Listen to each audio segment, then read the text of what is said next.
बिस्मिल्लाहिर्रहमानिर्रहीम। अस्सलाम वालेकुम स्टूडेंट्स, उम्मीद है तमाम स्टूडेंट्स खैरियत के साथ होंगे जी। और आज हम करने जाने जी अपनी 9th क्लास फिजिक्स का चैप्टर नंबर 1 मेजरमेंट्स में से हम लोग पढ़ रहे हैं जी अपने मेजरिंग इंस्ट्रूमेंट्स। और आज हम अपना एक नया मेजरिंग इंस्ट्रूमेंट को स्टडी करने जा रहे हैं जो प्रैक्टिकल बेस्ड में ज़्यादा यूज़ होता है, और वो है जी स्क्रू गेज।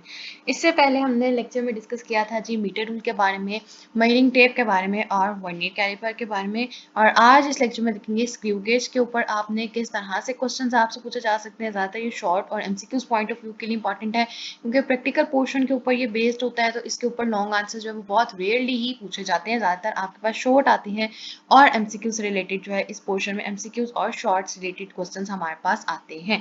तो आपने वही चीज़ें तैयार करनी जो आपको यहाँ बताई जाएंगी। एक्स्ट्रा पोर्शन को आप स्टडी कर लें, समझ लें, बिल्कुल एग्जैक्ट उसको वर्ड टू वर्ड जो है वो आप याद बेशक ना करें, लेकिन बाकी चीज़ों को आपने जो है वो साथ 1 बाय 1 याद करते जाना है। ये वर्नियर कैलिपर और स्क्रू गेज जो सिर्फ ऐसे टॉपिक है क्योंकि प्रैक्टिकल बेस्ड है, तो इसमें से लॉन्ग क्वेश्चन जो है वो ज़्यादा नहीं पूछे जाते हैं, इसलिए इसको 1 to 1 जो है वर्ड टू वर्ड हम लोग याद नहीं करवाते। लेकिन शॉर्ट एमसीक्यूज के लिए जो जैसे आपको मार्क करवाई जाए उनको अच्छे तरीके से ज़रूर ध्यान दें। चैप्टर नंबर 1 का पेज नंबर 13 स्क्रू गेज आपका टॉपिक है। रीड आउट करते हैं जी। Screw gauge is an instrument that is used to measure small lengths with accuracy greater than the vernier caliper.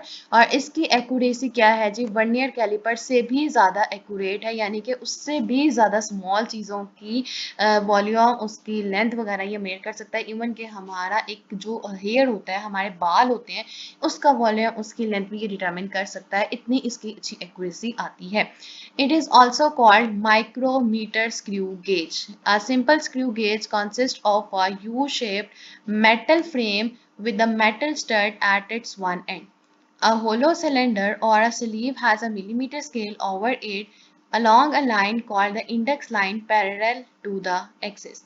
The hollow cylinder acts as a nut. It is fixed at the end of the U-shaped frame opposite to the stud. A thimble has a threaded spindle inside it. As the thimble completes one rotation, the spindle moves 1 millimeter along the index line. It is because the distance between the consecutive threads on the spindle is 1 millimeter. This distance is called the pitch of the screw on the spindle. और ये एक important portion आता है। सबसे पहले आपके पास है जी definition, यहाँ से आपने मार्क करनी है डेफिनेशन क्या है और इसका दूसरा नेम क्या है, माइक्रोमीटर स्क्रू गेज। जिसकी डेफिनेशन है कि एक ऐसा इंस्ट्रूमेंट जो हमारे पास बहुत ज़्यादा स्मॉल चीज़ों की लेंथ जो है वो डिटरमिन कर सके और उसकी एक्यूरेसी वर्नियर कैलिपर से भी ज़्यादा आए, तो ऐसे इंस्ट्रूमेंट को हम लोग क्या कहते हैं जी, वर्नियर स्क्रू गेज। और इसमें किस तरह से इसकी कंस्ट्रक्शन है, एक यू शेप्ड का ये हमारे पास एक सिंपल सा स्क्रू गेज होता है, मेटल फ्रेम होता है और साथ ही मेटल का स्टड इस पे लगा होता है। और इसमें हमारे पास एक होलो सिलेंडर, जिसे हम लोग क्या नाम देते हैं, स्लीव, उसके ऊपर मिलीमीटर स्केल बना होगा और उस स्केल को हम लोग क्या कहते हैं, index line which is parallel to the axis.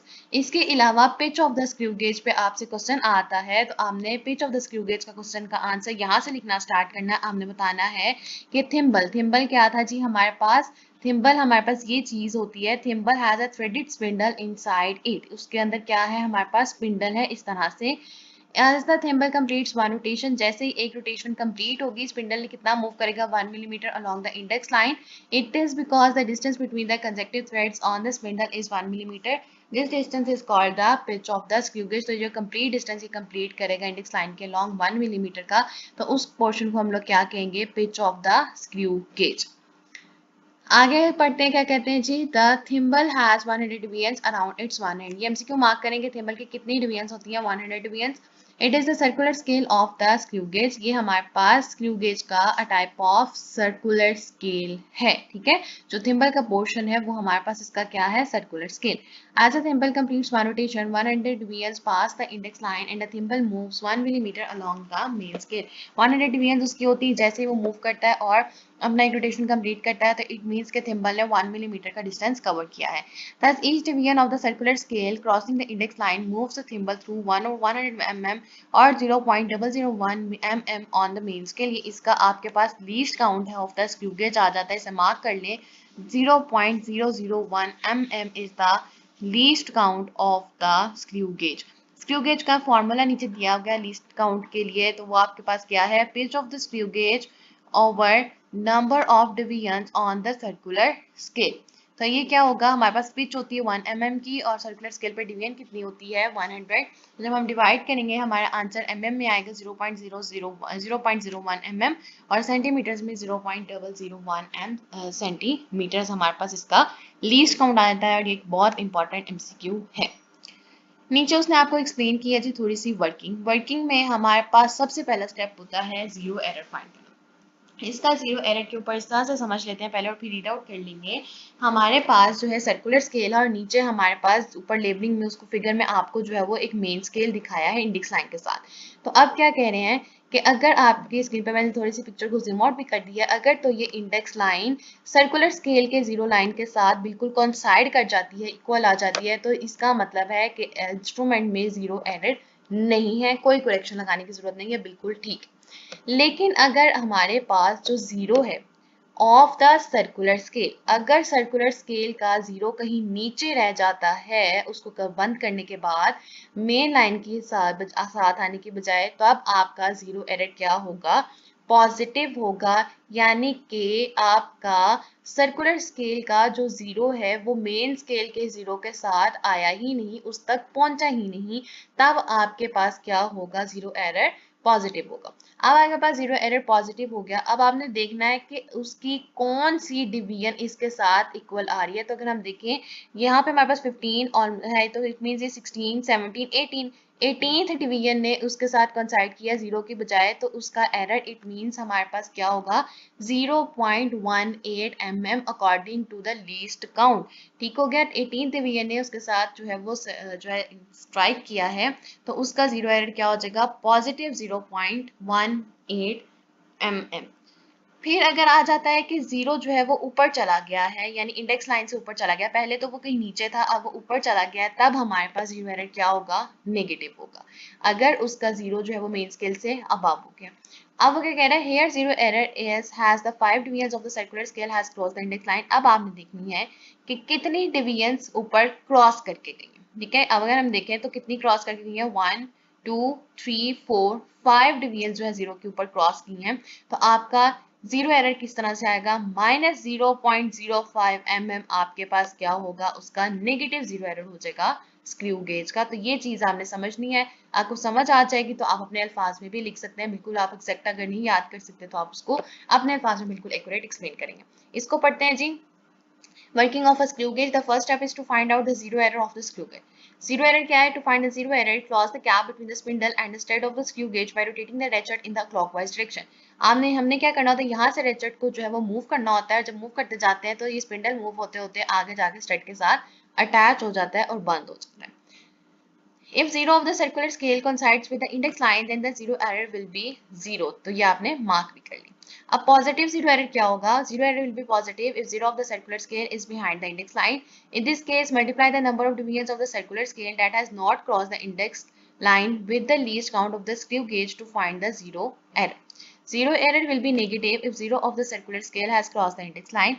In this case, multiply the number of divisions of the circular scale that has crossed the index line with the least count of the screw gauge to find the negative zero error। तो ये हमारे पास हो गया जी positive zero error और negative zero error of a screw gauge, जो कि हमारे पास एक इंपॉर्टेंट पोर्शन। नेक्स्ट है find the diameter of the wire using a screw gauge. तो ये वाली एग्जांपल जो है आप स्किप आउट कर दें, इसकी हमें इतनी जरूरत नहीं पड़ेगी, ये सारा उन्होंने एक प्रैक्टिकल पोर्शन का जो काम है वो उन्होंने यहाँ पे करवाया हुआ है। नेक्स्ट अपने मेजरिंग इंस्ट्रूमेंट पे आ जाए और वो है आपका मैथ मेजरिंग इंस्ट्रूमेंट।